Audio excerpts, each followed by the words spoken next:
Hi hello నమస్తే. ABN ఆంధ్రజ్యోతిలో ఒక ఆర్టికల్ చదివాను. ఆర్టికల్ ఏంటంటే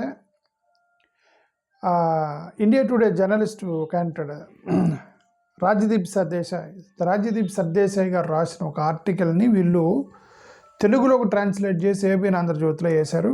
సో ఆ ఆర్టికల్ మీకు చదువుతున్నాను. ఈయన 1989లో జనసంఘకు సంబంధించిన ఒక అప్పుడు నాయకుడు, విశ్వ హిందూ పరిషత్కి సంబంధించిన నాయకుడు ఎవరైతే ఉన్నారో అశోక్ సింఘాల్ గారితో ఒక ప్రశ్న వేసాను. అప్పుడు అశోక్ సింఘాల్ గారి కోపం వచ్చింది.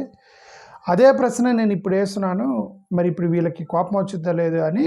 అతని యొక్క ఎంటైర్ సారాంశం దేన్ని రిఫర్ చేస్తున్నాడంటే 1989లో అశోక్ సింఘాల్ గారు ప్రెస్ మీట్ పెట్టి ఈయన పిలిచారట జర్నలిస్ట్ని. ఆయన అడిగాడట, మరి మీరు తీసుకుంటున్న సందాలు, అయోధ్య రామ మందిరానికి సంబంధించిన సందాలు నిజాయితీగా మీరు లెక్క పెడుతున్నారా అని అంటే కోపం వచ్చిందంటే అశోక్ సింఘాల్ గారికి. మరి ఇప్పుడు అదే కదా జరిగింది. ఇప్పుడు అయోధ్య మందిరానికి సంబంధించిన స్కామ్ మొత్తం బయటపడిపోయిందని విషయం.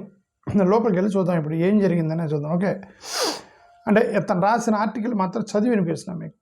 సంఘులో ఆ ధర్మాగ్రహం ఏది? సంఘ్ పరివార్లో అప్పుడున్న అశోక్ సింఘాల్ గారి దగ్గర ఉన్న ధర్మ ఆగ్రహం ఇప్పుడు ఏది అన్నాడు అనమాట. సంఘు పరివార్ అగ్రనాయకుడు ఒకరితో నా మొట్టమొదటి ముఖాముఖి సంభాషణ 1989లో జరిగింది. అంటే నా అంటే ఇక్కడ అర్థం, నేను ఇక్కడ చదివి ఇక్కడ ఉన్నది చదువుతున్నాను. నా అంటే అర్థం జర్నలిస్ట్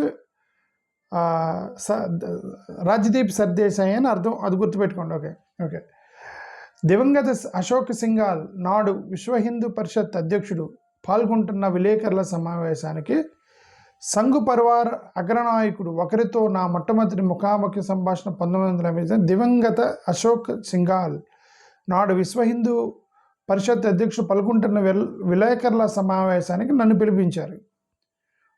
రామ జన్మభూమి ఉద్యమం దేశాన్ని ఊపేస్తున్న రోజులవి. రామశిల పూజా కార్యక్రమం ద్వారా రామభక్తులకు విహెచ్పి సంఘటితం చేస్తుంది. అయోధ్యలో రామాలయ నిర్మాణానికి పవిత్ర ఇటుకలు విరాళాలు ఇవ్వాలని దేశ ప్రజలకు విహెచ్పి ప్రభావశీలంగా విజ్ఞప్తి చేసింది. అప్పుడు 1989లో రామ జన్మభూమికి సంబంధించిన ఉద్యమం జరుగుతుంటే ఇటుక బిల్లలు ప్లస్ విరాళాలు ఇవ్వండి రామ జన్మభూమికి అని విశ్వ హిందూ పరిషత్కి సంబంధించిన అశోక్ సింఘాల్ గారు చెప్పారట.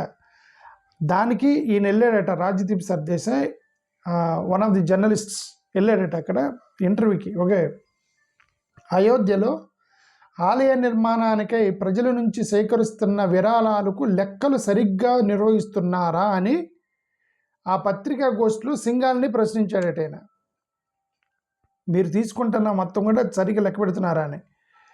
ఆ ప్రశ్నకి ఆయన వెంటనే తీవ్రంగా ప్రతిస్పందించారు. బాగా కోపం వచ్చేసిందట అశోక్ సింఘాల్ గారికి. ఇదేం ప్రశ్న అని అడిగాడట. ఇదేమి ప్రశ్న? ఆయన తీక్షణ స్వరంతో నన్ను తిరిగి ప్రశ్నించారు. కోట్లాది హిందువుల మనోభావాలను మేము ఆటలాడుతున్నామని మీరు భావిస్తున్నారా? ఏమన్నాడు ఆయన? కోట్లాది హిందువుల మనోభావాలతో మేము ఆటలాడుతున్నామని మీరు భావిస్తున్నారా అని సింఘాల్ అన్నారు. ఆయన మాటల్లో ఆగ్రహమే కాదు మనస్తాపము ధ్వనించింది.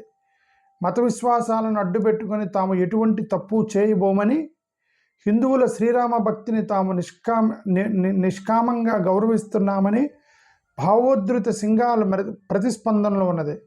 ఈ కారణంగానే ఇంచుమించు 4 దశాబ్దాలుగా ఆ మాట మంతి నా మనసులో అలా నిలిచిపోయింది అని రాజ్యదీప్ రాశాడు.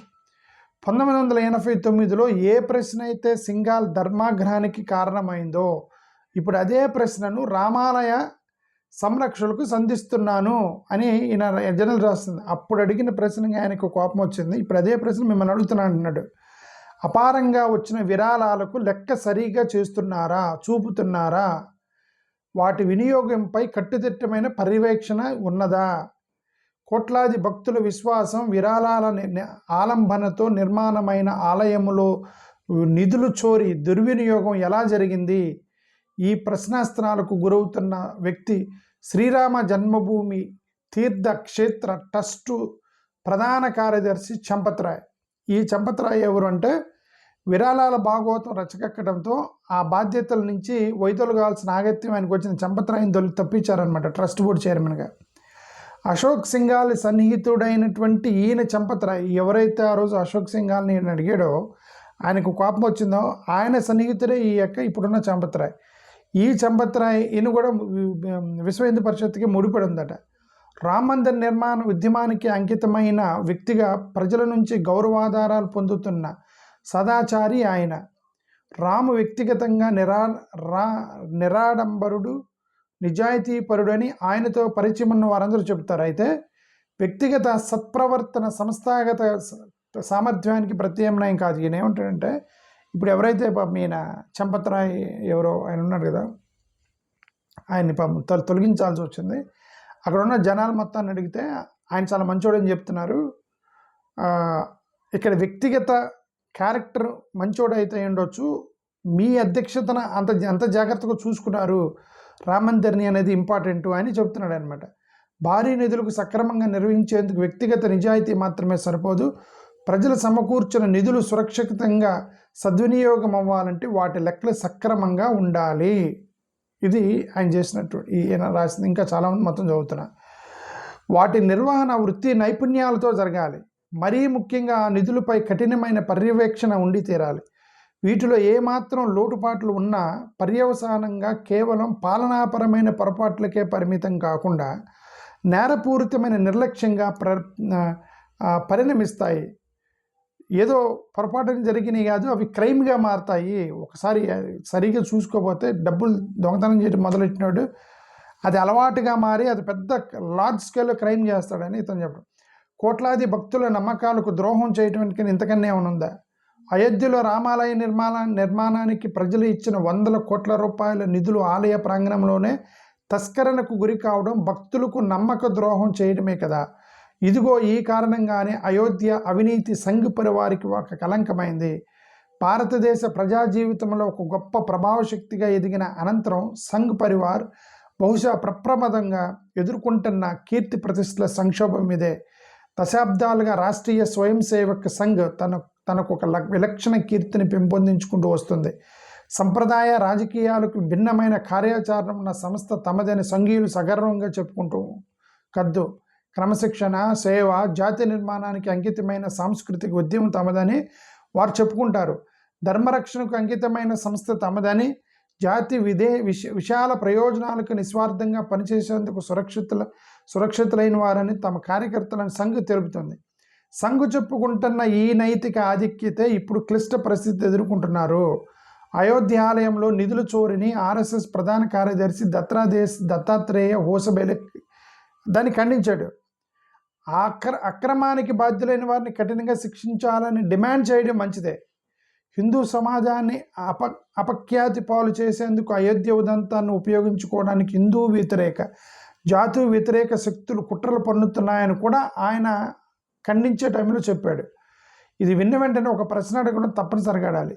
కుట్రలా? అవి ఎక్కడ జరుగుతున్నాయి హోసబేల్ గారు చెప్పండి అని అశేష భక్తులు అడుగుతున్నారు అని ఈయన రాయటం. దుర్వినియోగం బహిర్గతం చేయడం హిందూ ధర్మంపై దాడి ఎలా అవుతుంది? హిందూ ధర్మ పుణ్యపురుషుడి ఆలయ పవిత్రతను కాపాడటానికి అవినీతికి వ్యతిరేకంగా ఉద్యమించడం జరుగుతుంది. బాధ్యతాయుతమైన పదవుల్లో ఉన్న వారికి ఇబ్బందులు సృష్టించిన కారణంగా జవాబుదారు హిందూ ధర్మ వ్యతిరేకత అయిపోదు.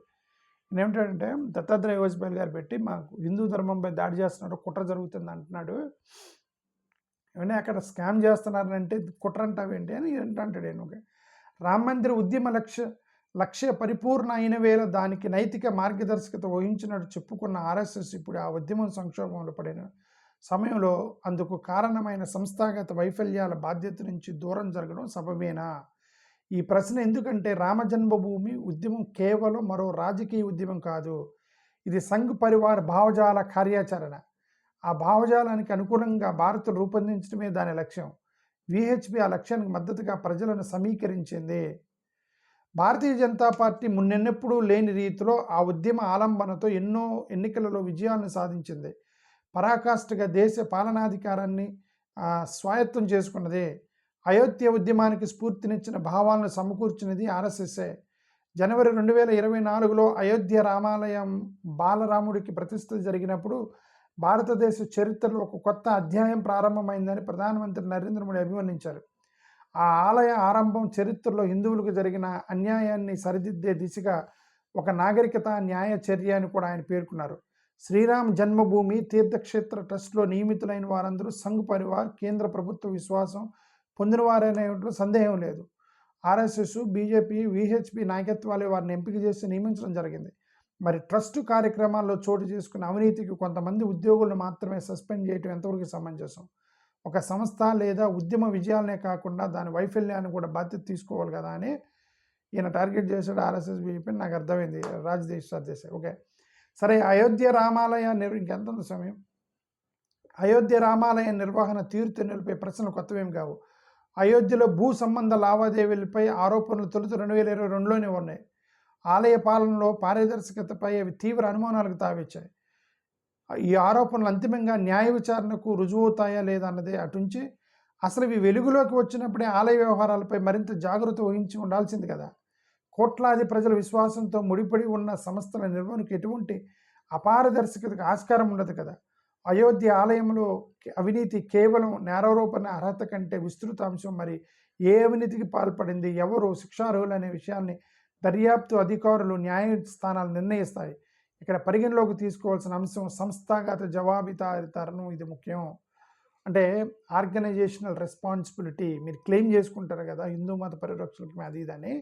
ఇంత పెద్ద స్కామ్ జరిగితే దానికి మీరు రెస్పాన్సిబిలిటీ తీసుకోరని సంఘ్ని అడుగుతున్నాడు. నాకు అర్థమైంది. సంఘ్ పరివార్ భావజాల సాఫల్యానికి ప్రతీక అయోధ్య రామాలయంలో నిధులు చోరీ జరిగిందని ఆరోపణలు రుజువైతే మత విశ్వాసాలతో ముడిపడి ఉన్న సంస్థలు సైతం అధికార ప్రాపకంతో అవినీతిని మయమవుతాయనే నిత్యం స్వార్థపూరితమవుతుంది. ఈ కారణంగానే రామ్ మందిర ఉద్యమంతో రాజకీయంగా నైతికంగా లెప్పొందిన వారు ఆలయంలో జరిగిన అవినీతికి ఉద్యోగులే బాధ్యులు అని అనటం న్యాయ విరుద్ధమే కదా, అనైతికం కదా. అయోధ్య రామాలయానికి కొత్త పరిపాలనా వ్యవస్థ ఏర్పాటవుతుంది.